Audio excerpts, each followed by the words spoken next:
I want to take a couple of minutes this morning to share some of my excitement that I have with you about the mission and ministry of First Lutheran Congregation. And I begin with this thought, that God has placed First Lutheran in the heart of the city. And just as God has a heart for the whole world and for the whole city, so God's heart is reflected in the people of this congregation. First Lutheran Church is in the heart of the city, and it has a heart for all who are in the city. I am excited to be called as your senior pastor because I believe God has a unique and compelling call for this congregation. Location is an important part of this calling in a number of ways.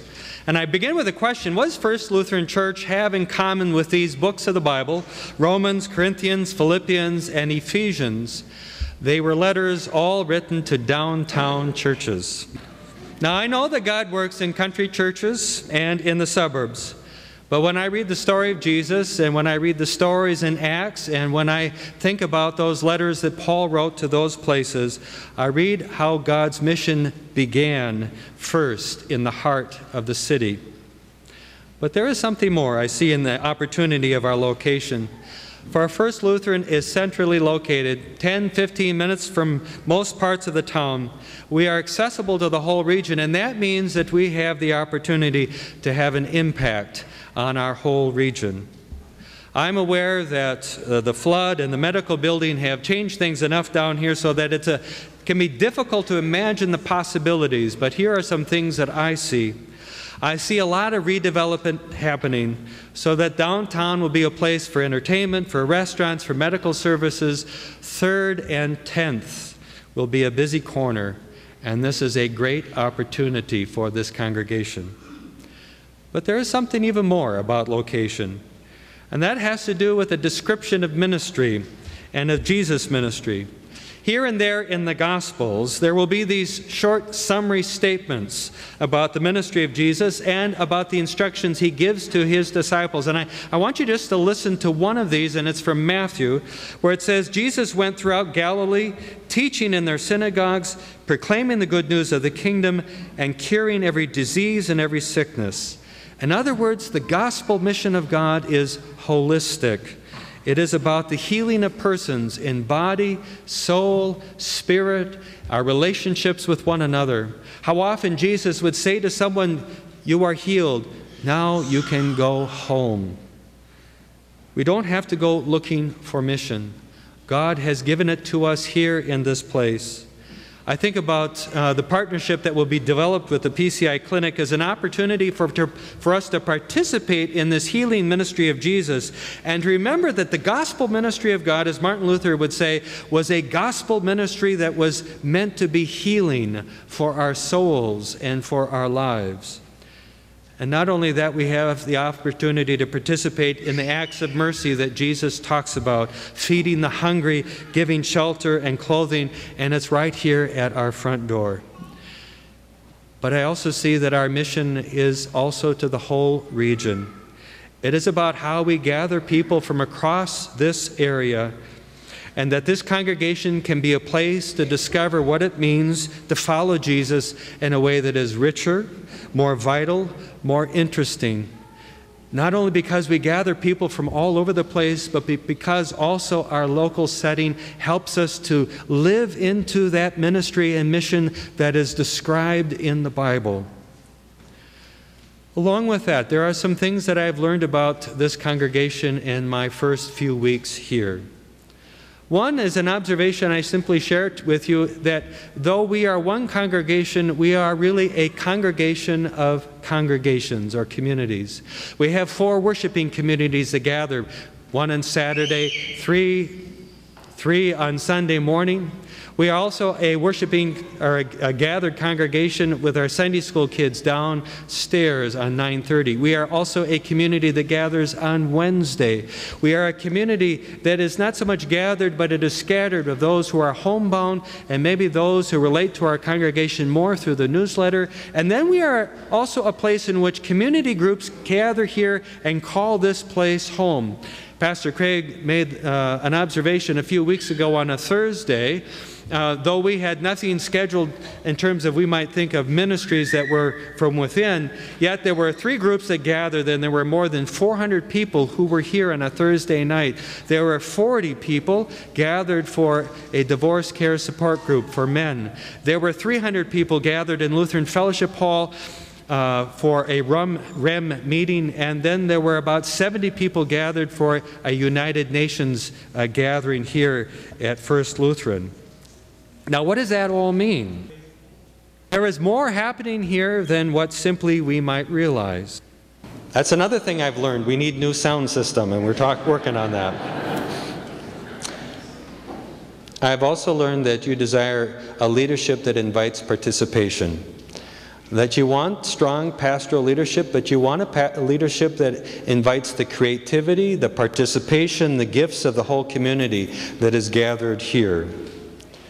So what will happen in 2012? Well, we might think of it in terms of those familiar questions. 1, who? I think about this coming year or 18 months as an opportunity to continue to get to meet and get to know each of you, and particularly through neighborhood gatherings or cottage meetings. There is a why. I don't think our first task here at this congregation is to start a new program, as so much as it is about our imagination and seeing God's specific call for this congregation in new ways. What does it mean for me or for us to see God and our lives and First Lutheran all happening in the same sentence? Why are we here? And then there is the what. Many wonderful ministries are already happening, but I sense that we don't always have a sense of how they serve a common purpose or a common goal. And I think I'd like for us to work on clarifying the connections about what is happening and how they serve core matters of our identity and our value and our Christian practice. And then there is the where. Where are we going? A significant effort in this coming year will be for us to engage in a shared conversation in developing a strategic plan and a direction for the congregation and its ministries, and presenting it back, I would imagine, in the fall of next year. There are some important values for me as a pastoral leader, and I'd like to share with you, especially as we talk about matters of money and stewardship and budget and mission. And that is, 1, it is important for me that we always stay focused on God's mission, and we do so with a sense of a spirit of hope. God has a mission, and God's mission has a church. And God has a specific calling for this congregation to carry out the mission of God here in Cedar Rapids. My hope is that we will claim our calling to be church in this place in such a way that every other church that left the downtown will say, shucks, we should have stayed, because that's where it's happening. 2, I also believe that our mission and ministry should be funded through our regular offerings, and that we budget for ministry in a way that is faithful but is also realistic. And then 3, for me it is important that we be accountable to one another, that the funding and the management of our ministry is transparent to one another, and that we work together with a spirit of good hope and respect. And it's for the reason of those principles they shape the specific request that I put before you as we think about funding our mission for 2012. As I said, I see an exciting future for this congregation, but we do have a near-term challenge, and it is a funding challenge. What I have learned over the last 4 or 5 years is that there has been a change in regular envelope giving, primarily because some significant givers have either left or have passed away. First Lutheran has been able to maintain the ministries that we love and we cherish because there have been a couple of significant special gifts, bequests, given to this congregation for the purpose of funding ministry, but these gifts are coming to an end.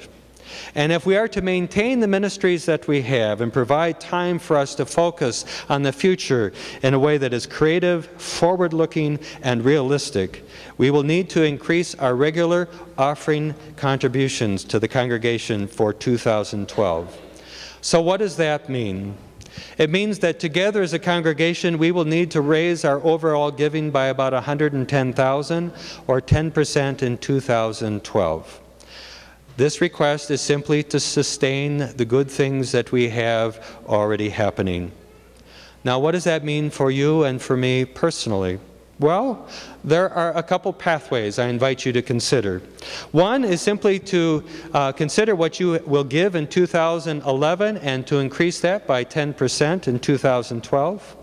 Or another is to continue in the practice of growth giving and proportionate share giving that you have talked about as a congregation for many years. That you would continue in your growth toward a tithe by increasing your offerings by 1% of your income. There is capacity in this congregation. I had a chance to look at one of the transition studies that were done as I was coming, and it was recognized that, some of us give 10% or close to that, but there is a range of giving that we do in this congregation, and if you took it all together, for those who give, we give on average about 2.5% or 3%. So there is capacity for growth. The staff and the council members have already stepped forward with a commitment to increase their giving. For Becky and I, what is good for all is good for one. So we will commit not only to tithe, but to increase that by 10%. So we will give 11% of what we receive in salary and housing. Folks, this is a challenge we can all meet, but we all need to do it together. Now, I am well aware that a request for an increase in support can be difficult for those of us who lived on fixed incomes, or when we live in times, particularly for ourselves, of economic uncertainty, or when we feel that our life situations have changed.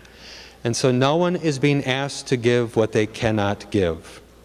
I am reminded that there is freedom in the gospel, and that each of the gifts that we give out of thanks and sacrifice.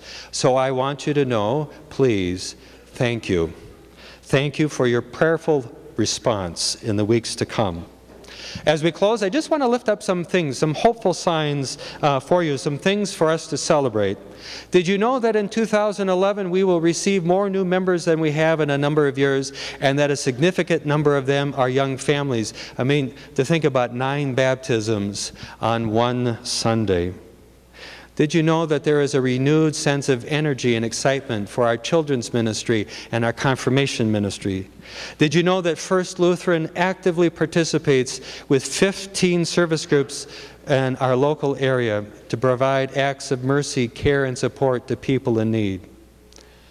I have to say that as I come here as your pastor, I find this to be a great place to be the people of God. And I am thankful to God to be in partnership with you in this exciting time as together we make a difference for the whole region. Remember, God has placed us in the heart of the city, for we have a heart for all in the city. Thank you. Amen.